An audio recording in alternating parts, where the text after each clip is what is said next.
probably got bags under my eyes. I slept really well last night for the first time ever wild camping. Because I couldn't pin the doors back because I'm on a concrete pad, these doors were flapping about a bit last night. I did have them pinned back, but there was a cold breeze coming through and it was getting too much. But then at about midnight, the wind just stopped completely and I slept like a log for about 4.5 hours, and I've never done that wild camping. But it became like Piccadilly Circus up here about 9 o'clock. In the end, I just thought, sod it, I'm putting the tent up, I don't care what people think. But about 3 or 4 people walked past and didn't bat an eyelid. But definite thoughts of calling it a day at StAgnes in 2 days when I get there were creeping in. I know that's partly the wild camping, that I always get that just a little bit of anxiety about doing it, because I didn't feel like that when I was in the campsites. And I think it's partly now because this is the longest I've walked on trail. Most time spent in the tent. But I think that's always like that way at night. It's the tiredness after walking so long that gets to you, and it's still, oh, I've got to charge everything up. Then I've got to try and find somewhere to charge up the power banks. And then where do I camp tomorrow? How far will I get? Where are the shops? I think that's the bit that gets to me, because normally I like to be really uber prepared for everything. And sort of this winging it day by day it's wearing me down a bit. Maybe I should just chill, because I've got 2 weeks and 1 day left for certain. 2 weeks and 2 days, possibly. I'll find that out this week.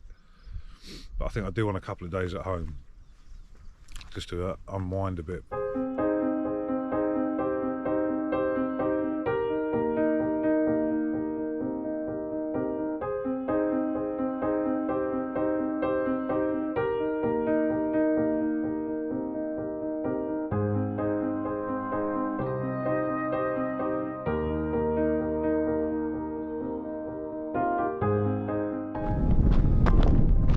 Just come round the corner and I can see StAgnes way off in the distance there. Should get there for tomorrow afternoon. Oh, and just Cardiff Bay next to it as well. Looking forward to that. I've never been to StAgnes. Pretty much everything around here now is new for me.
I think that makes 5 or 6 hills now since leaving the camp spot.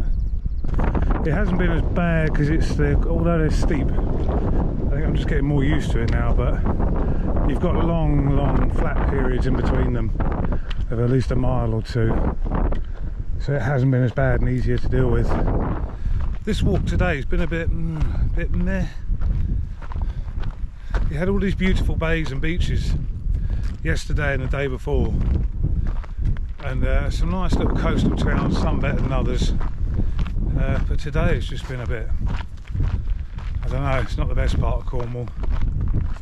Haven't had many views because it's been walking through a lot of sort of you see there a lot of gorse and heather, so you're away from the coast, so you don't really see the coastline itself, and just hasn't been quite so nice today. The actual walking the trail itself is nice because it's a bit different that I've had for the last few days. It's been very open for the last few days, so to have some sort of heather and that and ferns to walk through is quite nice for a change. But yeah, really nothing much to film. I haven't done much to camera today. It just all seems like a bit of a damp squib over the last few days, compared to the last few days. so I haven't really got the camera out.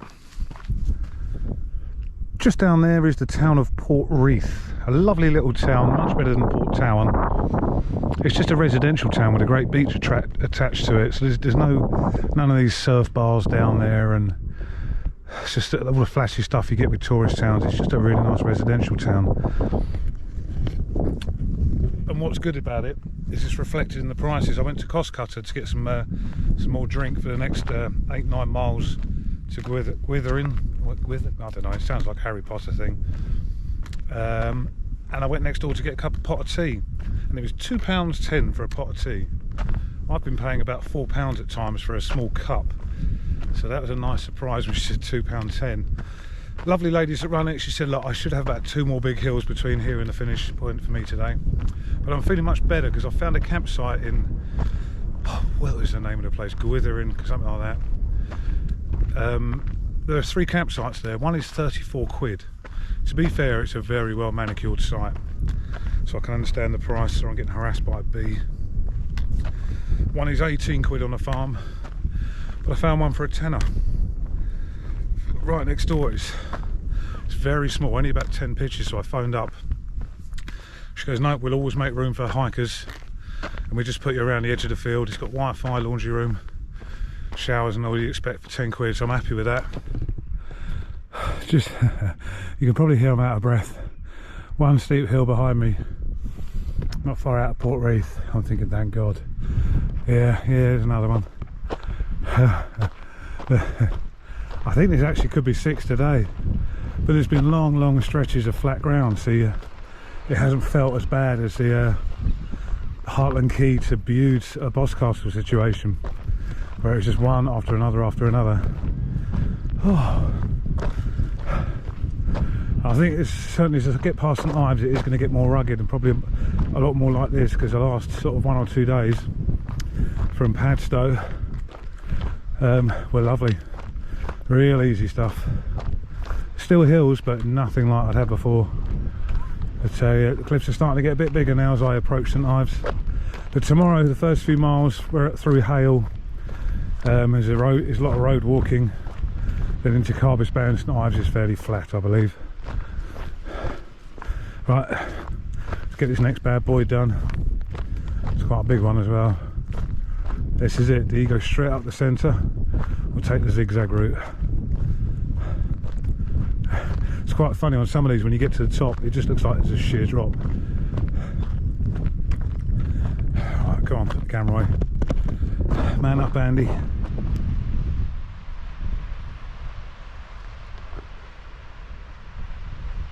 The sun's so fierce today, I've got to have the cat backwards. Just going to have a sunburnt neck.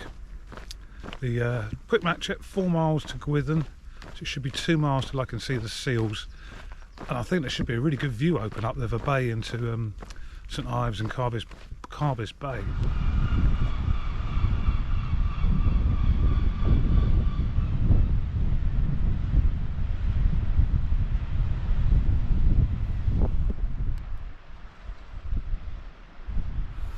There's a little boat down there in the cove.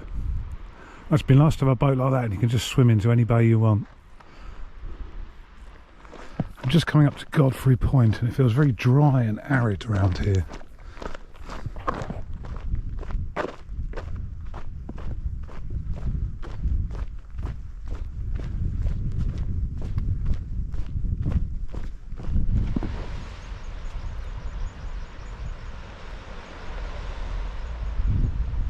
So just in front here is Gwithian Bay. Up here you've got the sands leading up you to Hale, Carbis Bay, St Ives. It's a really lovely little bay. There's some beautiful beaches. But Gwithian is up there, and that's where my campsite is. So I'm just going to head there and get myself sorted out.